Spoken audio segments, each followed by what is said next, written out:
and new technologies for a vibrant, connected community. Learn more at northfloridatpo.com. Baptist Health is a proud supporter of First Coast Connect. Baptist Health, committed to building a healthier community for all of us. More info at 202-4YOU or baptistjacks.com. On April 25th and 26th, Shi Yun Sung leads the Jacksonville Symphony in Dvorak's New World Symphony, Copeland's The Tender Land Suite, and more. Visit jacksymphony.org.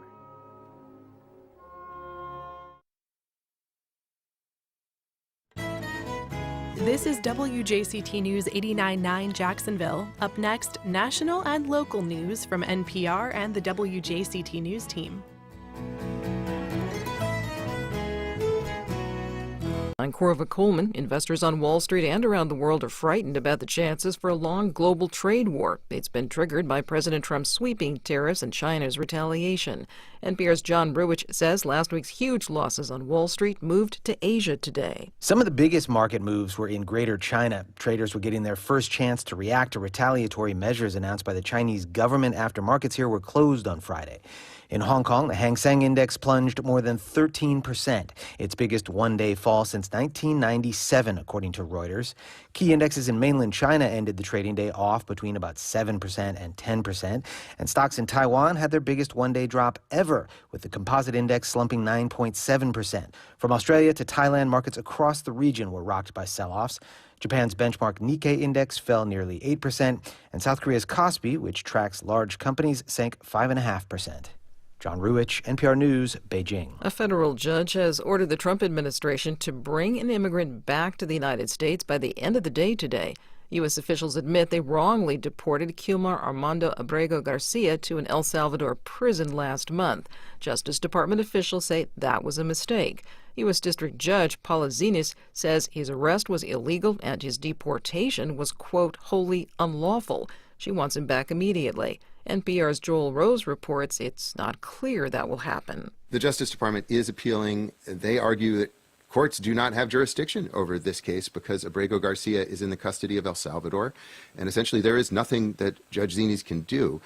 The Justice Department is asking the Fourth Circuit Court of Appeals for an emergency stay, but if they do not get one, that midnight deadline will still be in place. And then the big question is whether they will comply with it. NPR's Joel Rose reporting. Around the country, hundreds of affordable housing renovations are at risk after the Trump administration froze a billion-dollar program. NPR's Jennifer Ludden reports the program's goal was to make older places more livable and energy efficient. In Emporia, Virginia, Trinity Woods Senior Living desperately needs new central air conditioning. Their old system died 3 years ago. Resident Dina Moore says summers are too hot, even for bingo nights. Last year, it was god-awful. The Department of Housing and Urban Development had awarded them and hundreds of other places money for an upgrade, potentially including solar panels. But now HUD says energy efficiency does not fit its mission. Julia Gordon oversaw the HUD program under President Biden and says it would help private industry that's providing badly needed affordable housing. This is how government works at its best. Legal challenges allege that freezing this congressionally approved funding is unlawful.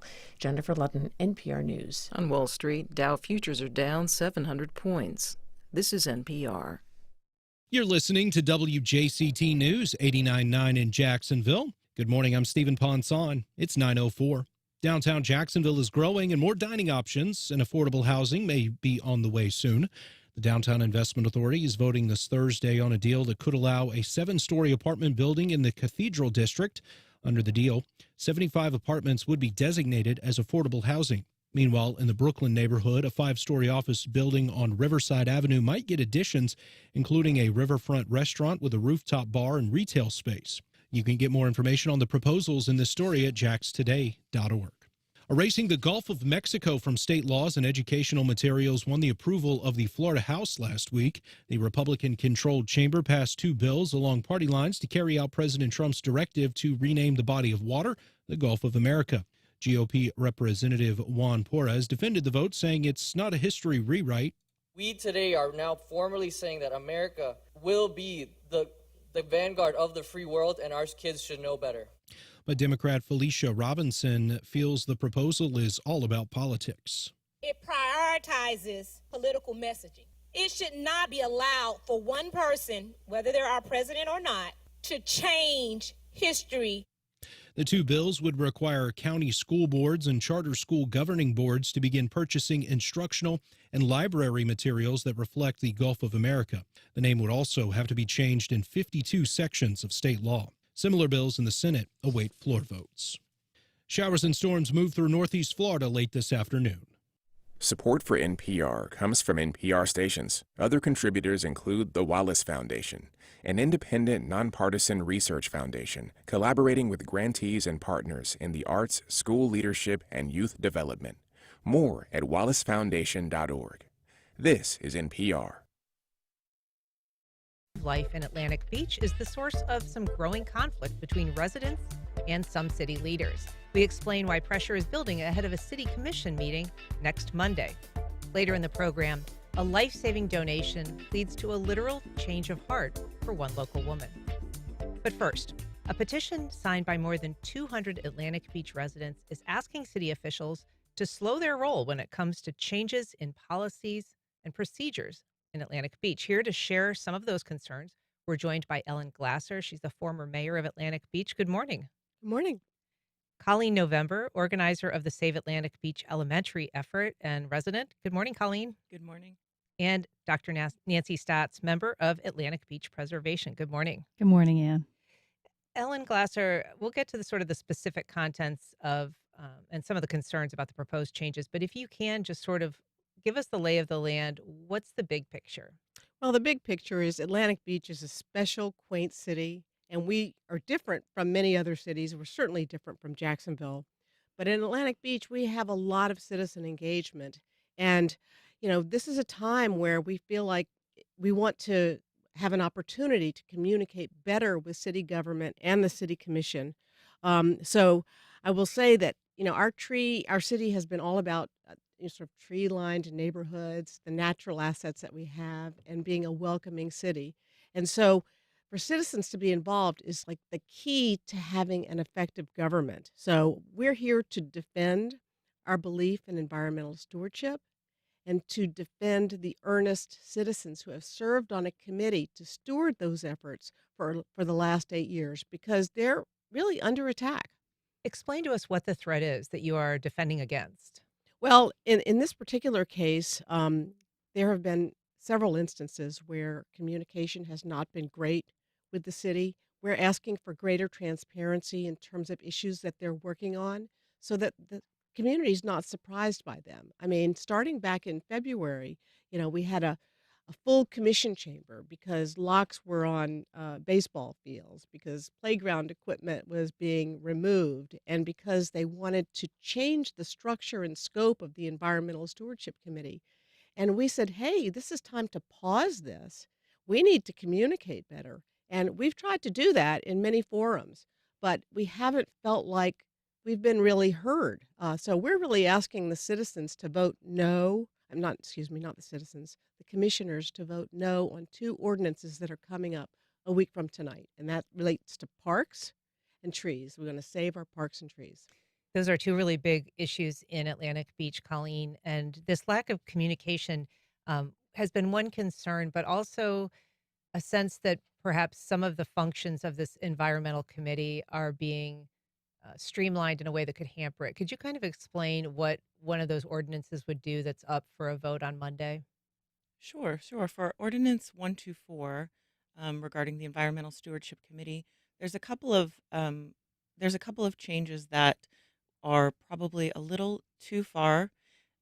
We've got a change in membership numbers, and then there is a change in a subcommittee numbers. So the thing about our city, like Ellen said, I'd like to reiterate, it's a special city. It's got a lot of environmental concerns. It's on the marsh. We've got beaches. We've got dense tree canopy. We've got a lot of very specific to our city, our own water supply. We've got issues very specific to our city and the environment of our city. And if you take down the membership of a volunteer committee of people with full-time jobs, you're lowering their ability to sort of strategically plan, long-term plan, and to align with the commission for some sort of long-term solutions. So lowering those numbers, lowering the amount of subcommittees, it's not in the best interest of all the citizens. Um, we understand that there are um, there are ways in which the committee can evolve as the government evolves, but we think that there needs to be the basis that it was founded under needs to remain as is. Yeah. Dr. Nancy Staats, I think we're going to hear from the current mayor of Atlantic Beach in a little bit, Mayor Curtis Ford. But my understanding is the argument in favor of kind of bringing down the number of people who sit on this committee is it's a little unwieldy. It's too large. It is requiring too much staff time to manage. Is that not a valid concern? Absolutely. That can be a concern. We've been told from the beginning that the impetus for this was staff complaints of extra work. However, what I will say is pruning, and I'm using that word intentionally, the number of staff on ESC combined with eliminating all of its subcommittees, decreasing their tenure, eliminating the selection by our board member review committee and placing it entirely in the hands of the commissioners, and limiting the number of meetings and the flow of communication is not the direct answer to overworked staff member. We need to address that root cause problem. We need to all get in a room and open up the communication, and I think this is a very solvable problem. As the others have said, our Environmental Stewardship Committee works tirelessly, and they have very long-term processes and problems that they're working on. So they need the extra staff. You cannot standardize all of our committees. And so this Environmental Stewardship Committee under this proposal would be narrowed from, is it from 11 to 7 members? That's the current proposal, I believe. Yes. And would also eliminate the tree subcommittee? All subcommittees, including the tree subcommittee. Okay. Yes. Ellen Glasser, what is your sense of the claim that this is overwhelming staff and kind of deciding to perhaps limit the functions of the environmental committee as a result? Well, our committees do fantastic work for the city. I mean, that frees up a lot of time for the staff to do other things too. I mean, that Environmental Stewardship Committee, they host Arbor Day events, they do tree giveaways, they do a parlor salon series on educational issues. They really produce a lot of great work. But I'm also going to say we have a number of other committees, and for some reason the city has identified just 2 to standardize. So they're going to give more members to one committee, and they're going to reduce the Environmental Stewardship Committee by 4.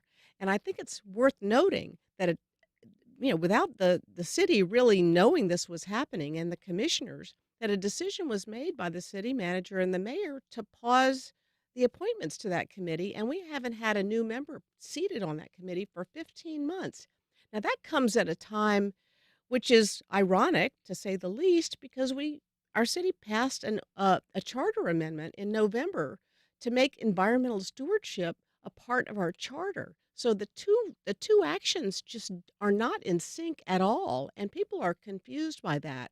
And that's why we think we need to start over, improve communication, and try to work out some of these issues that Nancy said are solvable, because, it's all about talking. I mean, our city manager really hasn't attended, I think, more than one Environmental Stewardship Committee meeting, and he's helping to draft this ordinance. I think he needs to take a step back on that. If you're just joining us, we are talking about some of the challenges in Atlantic Beach surrounding environmental concerns. If you'd like to join the conversation, you're welcome to give us a call at 904-549-2937. You can also send comments or questions to First Coast Connect, WJCT.org, or on Facebook, Instagram, or X at FCC On Air. We should say we did reach out to the city manager, Bill Killingsworth, and we did not hear back. We also reached out to Mayor Curtis Ford, and he joins us now on the phone. Good morning, Mayor. Good morning, Ann. How are you? Very well. Thank you for joining us this morning. I imagine you've heard some of the conversation thus far. Some concerns being expressed about the process and whether narrowing the scope of this environmental committee is appropriate. What are your thoughts about that, and what is your intention at the Monday meeting? Good questions, and thank you to the three citizens that are in your studio today. This is a great topic, and that's why I'm jumping on. I'm actually out of town on family vacation, but there's nothing more important than this conversation. First, I want to start off by saying I agree. One of our strengths in Atlantic Beach is our citizen engagement, so our committee members, very, very important to us. Second thing is, I want to be clear that as the leader in the commission, I'm one of 5 commissioners, but I am the mayor, and so I lead in that respect.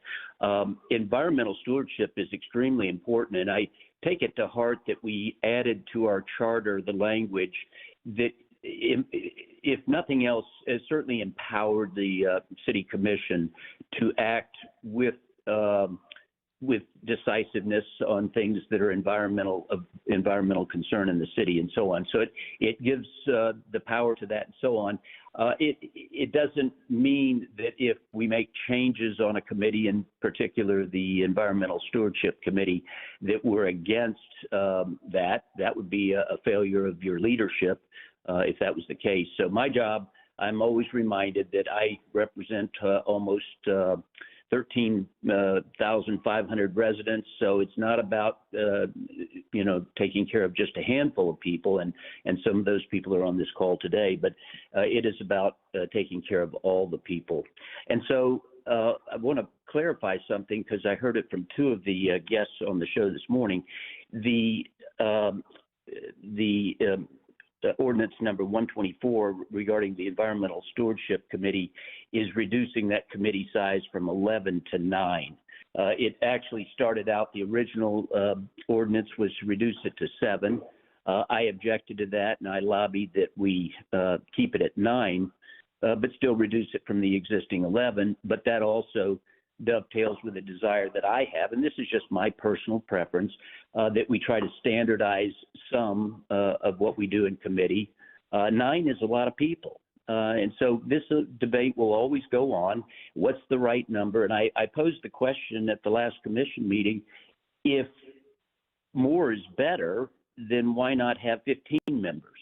And if 15 is better, why not have 20? It is simply my personal belief, having served on many committees and been involved in that over the years, that at a certain point they become unwieldy and unproductive. I am not at all happy with the lack of production and results from our Environmental Stewardship Committee. I am, however, very favorably inclined. I know all the members of the committee. I think they do great work, but I think getting a little bit more laser focused and trying to drill down on 3 or 4 absolute priorities each year instead of a plethora of wants, that's where we need to go. And I think a 9-member committee would achieve that. But again, we're probably not going to agree on this show as to what the right number is, but it needs to be on record that I actually favored raising it from the 7 proposed on the original ordinance. Noted. Thank you, Mayor. I want to ask you a question that we got on Facebook from Steve. That's one of the issues that we were just discussing a moment ago, which is the vacancies that have remained on the Environmental Stewardship Committee. Steve's asking on Facebook, why didn't the city fill those vacancies? I know that some of them were vacant for more than a year. That's a great question. And let me be very, very clear that I'm not happy with that either. We should not leave vacancies for a year or a year plus. I was certainly aware that the city manager wanted to do some restructuring for efficiency gains and improved results. And based on that, it didn't make much sense to have to place people on a committee that might be reduced in size. And again, this only recently, as of the February 10th meeting, only at that point did we all have clarity on what was amended, which was a proposal of 7 that was amended to 9. So at this point, I've already asked the city clerk to come up with the dates for opening up that committee selection because I know we're going to need new committee members, and I'm ready to get that going. And so you were sort of anticipating that this committee size might be scaled back, and so you were holding off on making those appointments? No, absolutely. Yeah, I did not want to put 11 people on a committee that might be less than 11. Gotcha. I'm going to ask you just to stand by a second and get a little reaction here. Nancy, I see you're making some notes there. What are your thoughts about the mayor's comments? Well, I'm just surprised that it was his decision not to fill those positions. So I think it really does fall directly upon him and the city manager for the fact that they weren't filled. And we can't govern with the idea of what might happen. That ordinance stated 11 members. That's been on the books since 2017. And so it should have had 11 members. And if it changed, then at that point you make appropriate adjustments. But I think it was not appropriate to simply not fill those positions. We also have an email saying that this talk is about process and procedure, which is important, but there are some substantive issues at stake, say cutting down more trees or allowing more developments. So let's talk, Colleen, about what is the impact there that you all anticipate or are concerned about that would impact residents beyond just kind of a procedural change? Right. I think what we want to avoid as citizens is two items, especially the young people thinking about their kids, thinking about, quote unquote young, thinking about raising their kids in Atlantic Beach. We don't want unintended consequences where you are, for any ordinance, where you are changing something that is not broken, and then you are going to end up with an unintended consequences that you did not anticipate for the next generation. What might that look like, though, specifically? Losing passive parks, perhaps, or maybe losing ability for certain sports leagues or for-profit entities that our kids are partaking in, where keeping the parks really active, keeping our dense tree cover in our passive parks so that the kids can run around. There are unintended consequences that have already happened, and we're just sort of, if it's not broken, don't fix it type feel. The other item is that we don't want to legislate for around difficult conversations. Let's dialogue.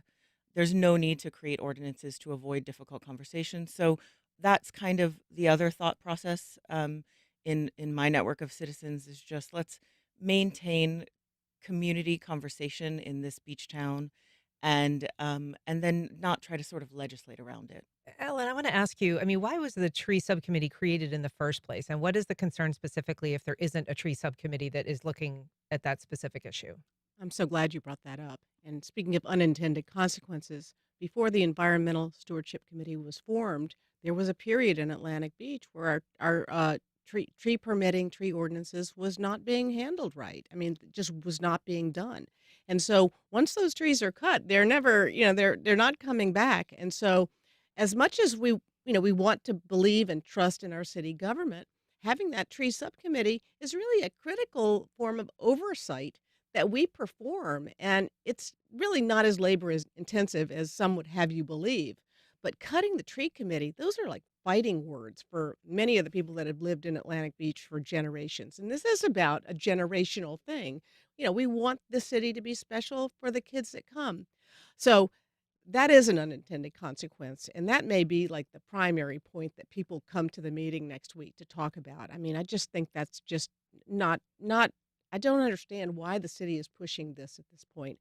And then the other point I wanted to make is that in addition to lowering the staffing of the ESC, again, every committee is different.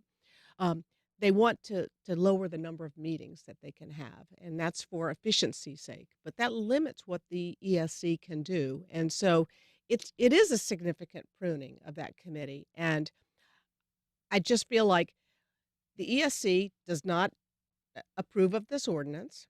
The ESC is willing to meet with people in the city who have basically rebuffed them time and time again for meetings and other things like that, and work it out. If they want 3 or 4 things, they can get 3 or 4 things. If they want a more expansive review of an issue, like related to resiliency, they'll do that too. These are talented people, and this is not the way to treat talented volunteers, I can tell you that. We have a call from Suzanne in Atlantic Beach. Good morning, Suzanne. Go ahead.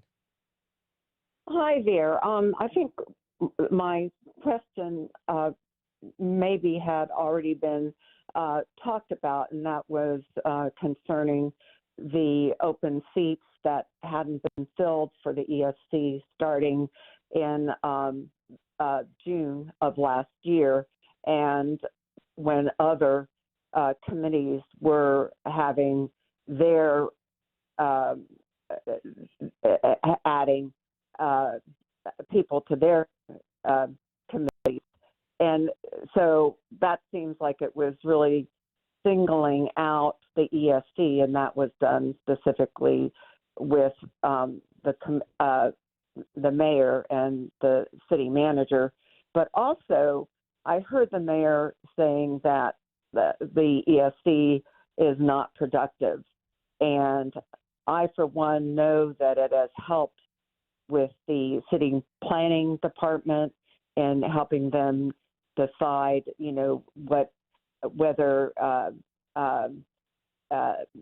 artificial turf can be used or or pervious pavers can be used, things like that. Right. And has been very helpful. And I wondered if the other ladies there could comment on what the ESC has produced for our city. Yeah, actually, I want to just bring in the mayor for a second and allow him to respond to that question. Mayor Ford, Suzanne, they're asking whether you thought that the environmental committee was sort of doing, the work that needed to be done, I guess. Yeah, so thanks. I don't want to disagree with, I want to be very clear that I think all of our committees are productive, although I think the ESC could be vastly more productive. I've attended or watched most of the meetings, and I think we can get more done with a more laser focus versus this broad approach that everything with the word environmental in front of it is our charge. It could be at some point, but on any given year, we need to be more focused. So that's my only point there. But the ESC, let me address the tree thing so that we're clear on that. When the tree subcommittee was formed, and I believe that was under Mayor Glasser's administration, there was a need to have a separate subcommittee because the city staff was not consistently or properly enforcing our city ordinance regarding trees. My question most recently is, when was the last time the city failed to properly enforce our ordinance? Because it hadn't been in the last 2.5 years that I've been mayor, and it hasn't been in the last couple of years of the former Glasser administration. So I think the tree subcommittee served its purpose. And so does this eliminate the ESC from continuing to review things on trees? No, it just would not be in a formal subcommittee. It would still be done by the ESC. They still would have input if there was a person who wanted to appeal through the CDB the refusal to grant a permit for tree removal and so on. But finally, it's very important to note that the issues we suffer in Atlantic Beach have little to do with whether or not we do or don't have a good tree ordinance. It has to do with state preemption from Tallahassee, where Florida statute overrules what a local municipality has written in code and allows people to remove trees without getting a permit using an arborist letter, for example. And so it's ignorance where a new resident in the city of Atlantic Beach doesn't know the code and improperly removes a tree. And then, quite frankly, it's the final group that know full well that we have tree code and try to do something quietly on a Saturday or Sunday when nobody's watching. Those things will still occur if somebody wants to violate our code. But as we showed, and the city showed great resolve, we litigated for quite some time on the 19th Street clear cutting of a lot, and we won that. And that was tens of thousands of dollars of penalties and fines assessed to the loser on that case. So that the city has a very strong commitment to adhering to our tree ordinance.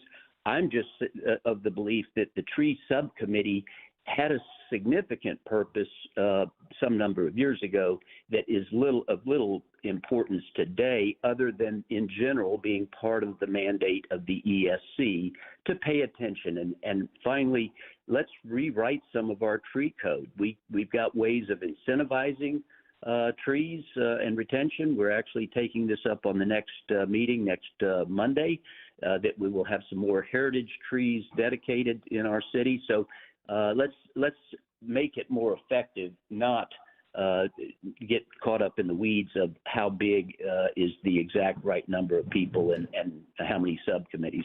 And by the way, ladies that are on this call, I have not made a final decision on where I stand on the tree subcommittee.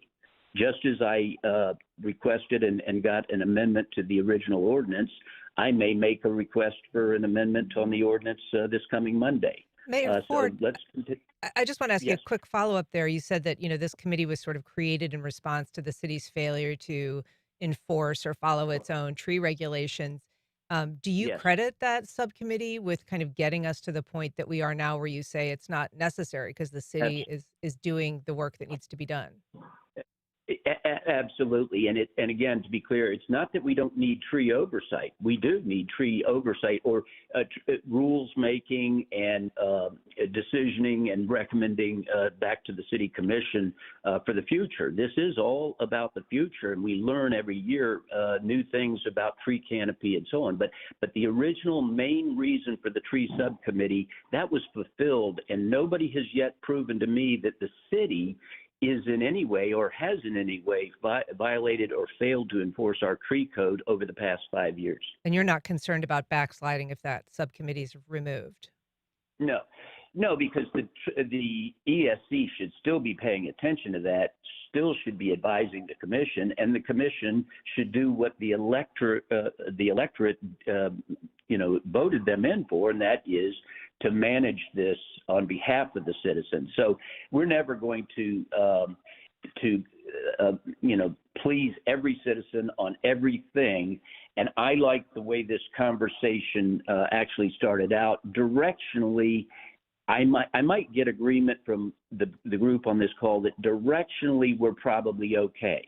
What I think I hear is there's overreach and concern, of course, for unintended consequences. But directionally, there is no move in the city of Atlantic Beach, at least that I can see from the commission, to neuter or to eliminate our responsibility to environmental stewardship. Gotcha. Nancy, your thoughts about that? Well, thank you so much, Mayor Ford, for considering not eliminating the tree subcommittee. I'm happy to hear that. To Ann's point, and under your leadership, Mayor Ford, I think it would be safe to say, our city probably will be following those ordinances, but we really don't know what the future holds. This tree subcommittee was formed in 2017, which isn't so very long ago. And unfortunately, we just don't know what the future holds and what leadership influences might be in the future. So I think the fact that we haven't had any violations and that things are going well is proof positive that the tree subcommittee is working. And I would encourage us to keep it. I don't think that in and of itself should be too overly burdensome in terms of staff time. Yeah. We're going to have to wrap it here, Ellen, but if you could just sort of tell us, what are the next steps? I know that there's this Monday meeting. Are we expecting this to be resolved then? And what are you asking people to do if they care about this issue? Well, I do see this as a great opportunity to talk about the issues. I think it's premature to vote yes on both those ordinances, 124 and 125. I think we need to go back to the drawing board, let the citizenry know what we're talking about in terms of changes, so they're not looking at a finished ordinance or 10 amendments to an ordinance, and have a authentic conversation. Mayor Ford mentioned a lot of legitimate points, but I'm just going to agree to disagree because, where, the city might be fulfilling its responsibility now, we should be pivoting and working on those preemption efforts at the state. We could be working on education. We could be working on incentives to planting trees. There's so many more directions that the ESC can go other than cutting the number of meetings they have per month, and telling talented volunteers that their services are no longer needed in our special town of Atlantic Beach, where we do love trees. So there's work to be done. But we want people to come to that meeting next week, 6:30 at the Commission Chamber. I think it's 6 p.m. Oh, they've changed to 6 o'clock. Yes. Sorry, 6 p.m. on Monday, and we hope they vote no. Well, I appreciate all of you participating today. Mayor Curtis Ford, Mayor of Atlantic Beach, Ellen Glasser, former Mayor of Atlantic Beach, Colleen November, Dr. Nancy Staats. Thank you so much, and we'll continue to follow this. Thank you so much. Ann, for having us. Thank you so much. Of organ donation comes into focus every year during April, which is Donate Life Month. Here to tell us about the power and impact of organ donation is Jessica Scheidler Grossberg, Public Education Coordinator at LifeQuest Organ Recovery Services. Good morning, Jessica. Good morning. Also, we're joined by Michele Callahan, who is an organ recipient of a heart transplant. Good morning, Michele. Good morning. So nice to have you. Michele, can you tell us a little bit about how you got to this point? You are now, I think, a 5-year recipient. 5 years, yes. Congratulations, first of all. Thank you. What led up to the point of you needing a heart transplant? So in 2014, I think, I thought I was a perfectly healthy person. I was not a smoker, not a heavy drinker, was not overweight, and had a heart attack. And 3 weeks later, I had another heart attack. And then I went into heart failure, which is where your heart is not pumping enough oxygenated blood to your organs, and you start to go into organ failure. And at the time we lived in the Atlanta area, I went to many specialists. No one could figure out why I was so sick. My arteries were perfectly healthy. And normally when you have heart issues, you have a blockage, they put in a stent and that type of thing. So my husband and I moved to Jacksonville, where I could get in at Mayo Clinic, and they diagnosed me with something called lymphocytic myocarditis. It's a very rare autoimmune disease where my immune system was attacking my heart. And I was evaluated for a heart transplant, put on the list, and 3 months later, I received my heart transplant.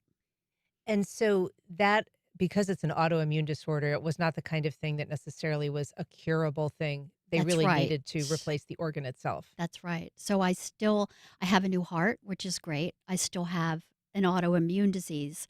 And so I take a lot of medications to keep my immune system from attacking my new heart. Wow.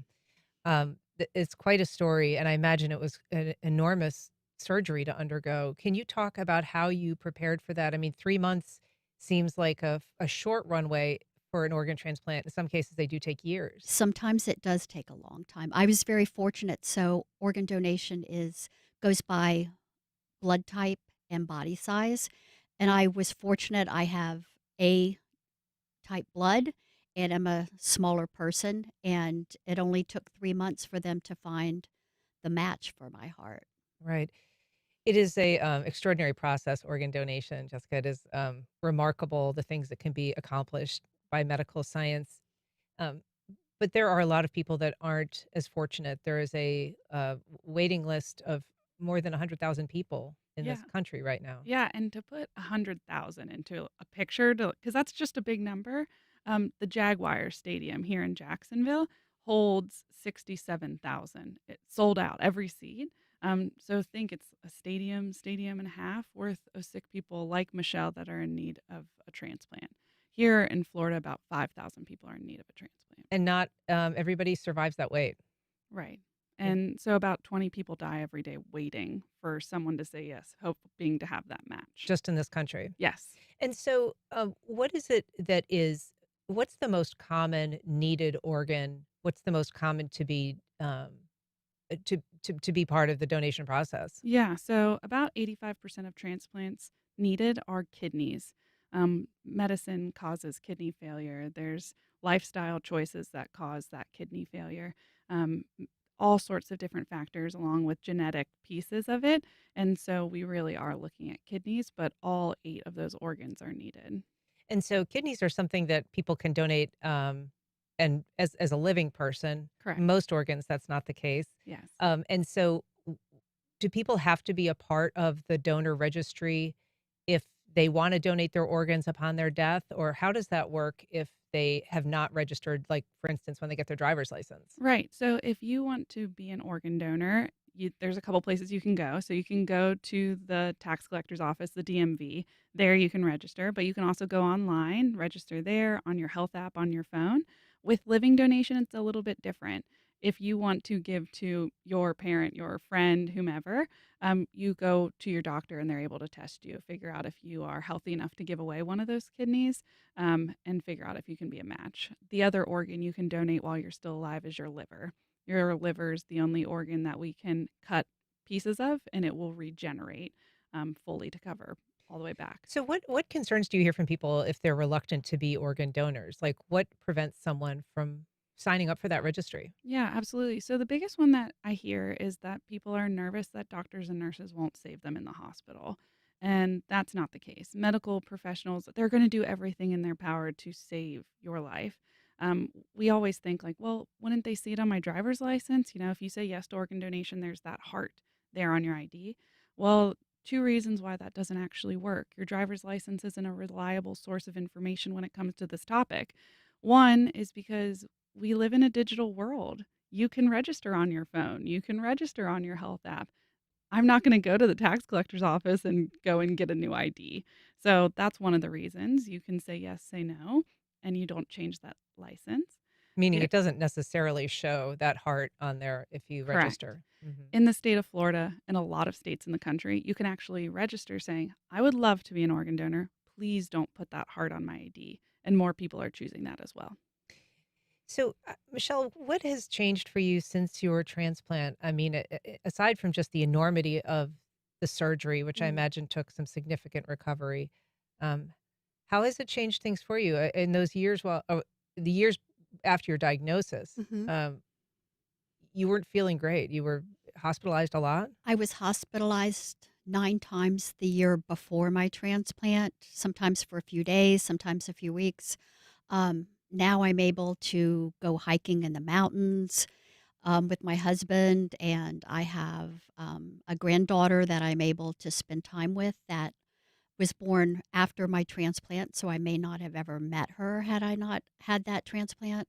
I did not go back to work after my transplant, so I volunteer with Donate Life, with LifeQuest here in Florida, and speak at schools to kids who are getting their driver's license about the importance of organ donation. And then other days I go to Mayo and visit with patients who are there waiting on heart transplants to kind of encourage them that it's going to get so much better after your I feel 20 years younger with my new heart. There's always a couple questions people have curiosity about, and one is kind of to what extent you know anything about the donor.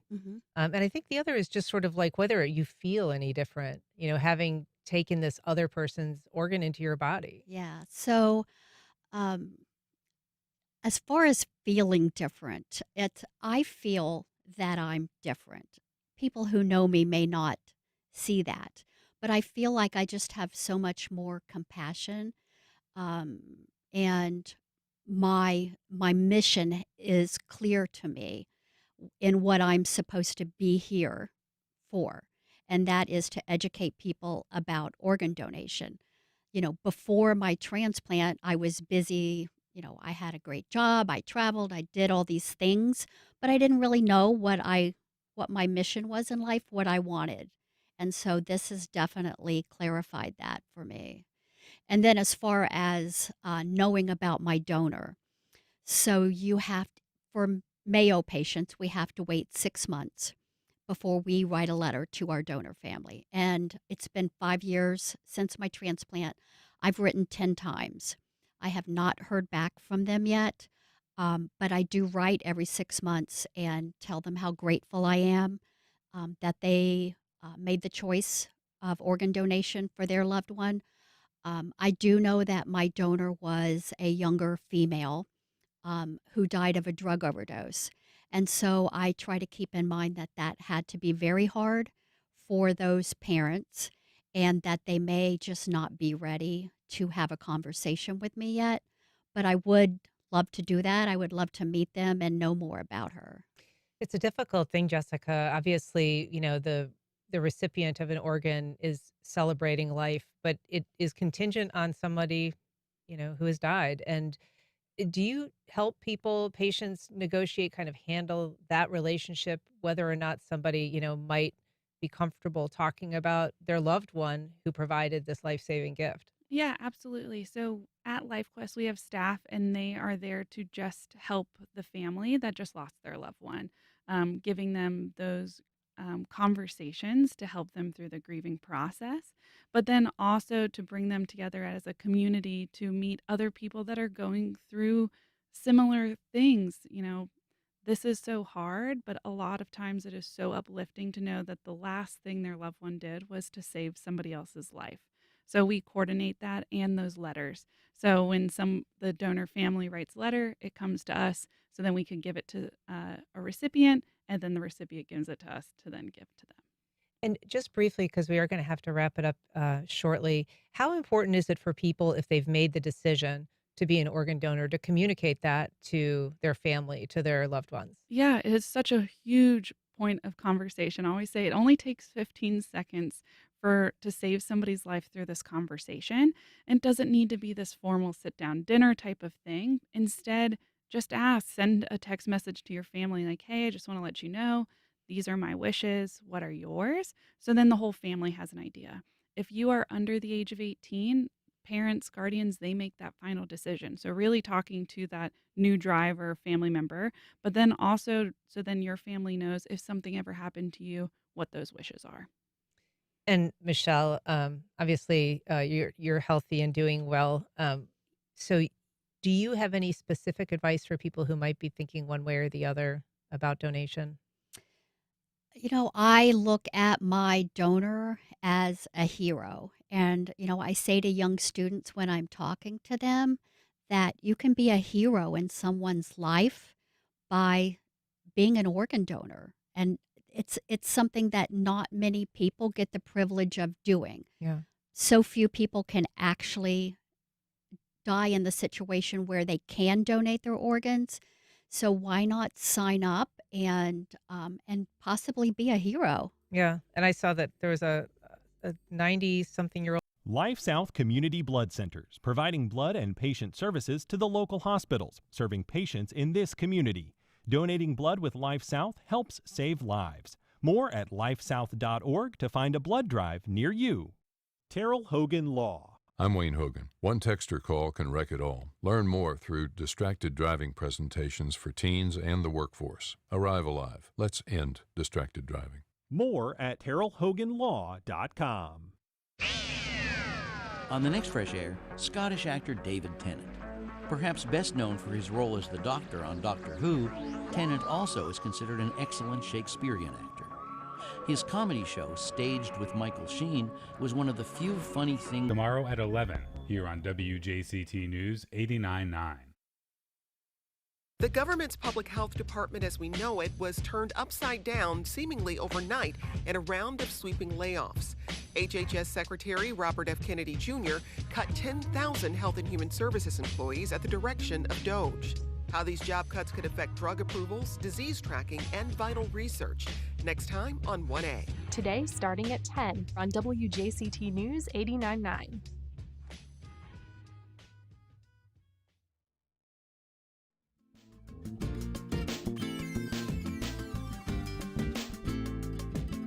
Welcome back. Well, the historic homes of Riverside and Avondale open their doors this week, as they do each year as part of the annual Riverside Avondale Preservation Home Tour. Here to discuss what's on display this 51st year of the home tour is Shannon Blankenship, Executive Director of RAP, Riverside Avondale Preservation. Hey, Shannon. Hi, thanks for having me. 51 years. Yeah, so we actually set some records last year with our 50th anniversary, and I'm really excited that we're at 51. We have some really excellent homes to bring back to show people if they decide to join us again. So Riverside Avondale Preservation actually got rolling in the 70s at some point. 74. And well before this was a designated historic district, Riverside or Avondale. Yes. Well, so Riverside and Avondale were obviously neighborhoods before we created the historic district. But in forming the historic district, the tour of homes was really a signature part of the movement, right? Showing off the work that people had done to restore and improve, especially in the face of so much demolition and so much loss throughout the neighborhood. So keeping this tradition alive is really a part of the mission of the entire organization. And so Riverside Avondale preservation, focuses on helping preserve the character of the neighborhood, celebrating the homes. And there really is a great diversity for people who are watching our live stream. We've got some photos up of some of the homes that are on this year's tour, but tell us a little bit about the diverse architectural styles that you're featuring this year. So, if you're like me, then when you first entered Riverside and then Avondale, you were blown away by the fact that we would never be defined as cookie cutter. And in fact, the architectural styles throughout the neighborhood are some of the most diverse in the entire world. So, the home tour, you're able to sample a few of homes to sort of understand what that really means. The difference between Mediterranean revival, between international style, your traditional bungalow, a craftsman, a frame vernacular, colonial revival. We've got that throughout the neighborhood, and we try and select a good variety of those for the tour each year so people can see the difference.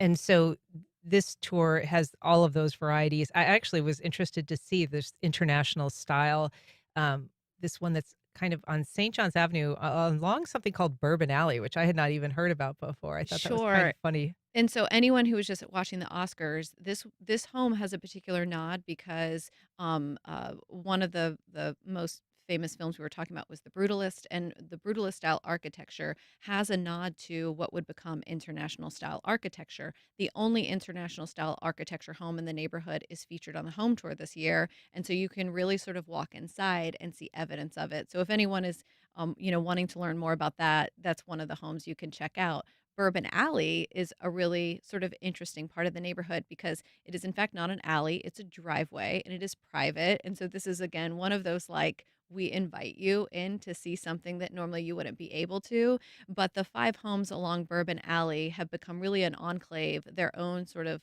a cul-de-sac of relationships and stories over time. And so being able to venture in and see what that's like, I think is special. And bourbon was actually part of the creation of that. Is There was an afternoon bourbon time for the folks on Bourbon Alley that became well known. And then the story goes that during Lent, they would rename the street to Lipton Alley, and so they would have tea time. And a lot of these stories, there's so many of them in the neighborhood. I love that for the home tour we get to sort of like uplift and identify some of these really just fascinating parts of our neighborhood. So in addition to the home tour, there's 12 properties, like 9 styles that are featured. 8 of these never before shown. Yeah, so this year again, we really sort of reached out to homes where, when doing the research, we found out they had never been on the home tour before, and there's so many homes in the neighborhood that everybody can identify and say that one and that one and that one. For this year, I think you're going to see a lot of the homes that you know are like, I never looked over there. I never noticed that one. And so I think it'll be a fun sort of, it's 51, right? Like how is 51 sort of standing out as a Mhm. signature year? And I think it's a year that we brought on so many homes that have never done this before. So you can hoof it if you want. It's over 2 miles this tour, but you can also there's a couple of options. There's Art Bikes Jacks that's offering a tour and the Go Tuckin' folks. Yeah, and I encourage people, this time of year is the best time of year to bring your bikes out there and show up, and you'll see people biking all over the neighborhood in order to enjoy not just the 12 homes, but your favorite restaurants, your favorite coffee spots, and learn a little bit about the neighborhood while you're there. And there's also like an art pop-up at this event. Yes, we have one of the homes will feature local made art all throughout through the Jacksonville Artists Guild. Another property is actually a commercial property that is about to open up. So you'll get to walk into, it's called Market at Park, and sort of learn more about what they're going to be selling there when they open very soon. Oh, fun. And then people who attend and buy tickets also get a discount at the Comer. Yes, the Comer, great partner for the event. And so the Comer has given a discount to people so that you can come and either dine there that day or enjoy the gardens when you're all done. Well, the event is both Saturday and Sunday, this coming Saturday and Sunday from 10 to 4 on Saturday and 12 to 4 on 10 to 4 on Saturday, 12 to 4 on Sunday. Thank you. Where But- can people get Yeah, tickets? most importantly, 904 Ticks is where you can get tickets, and you can do the tour anytime in those 2 days. So if you want to do 6 homes on Saturday and a few more on Sunday, then break it up and really enjoy yourselves. It's casual. It's go as you want. Bring your bike, do the Go Tuckin' tour, or just walk with your friends. Anything you want to do. Just stay out of medicine cabinets. All right, Shannon Blankenship, thanks so much for being here. Thank you, Ann. All right, please join us tomorrow. We're going to be talking to Donna Deegan. She'll take your calls and questions as part of our monthly Ask the Mayor segment. I'm Ann Schindler. You've been listening to First Coast Connect on WJCT News 89.9. Support for First Coast Connect is provided by Baptist Health and the North Florida TPO. Riverside Avondale Preservation presents the 51st Annual Home Tour on April 12th and 13th, featuring 12 properties and 9 architectural styles in support of preserving historic Jacksonville neighborhoods. Tickets available at 904tix.com. The North Florida TPO is dedicated to transportation planning, funding, clean fuels, and new technologies for a vibrant, resilient, and connected region. More information available at northfloridatpo.com. Baptist Health is a proud supporter of First Coast Connect. Baptist Health, committed to building a healthier community for all of us. More info at 202-4YOU or baptistjacks.com.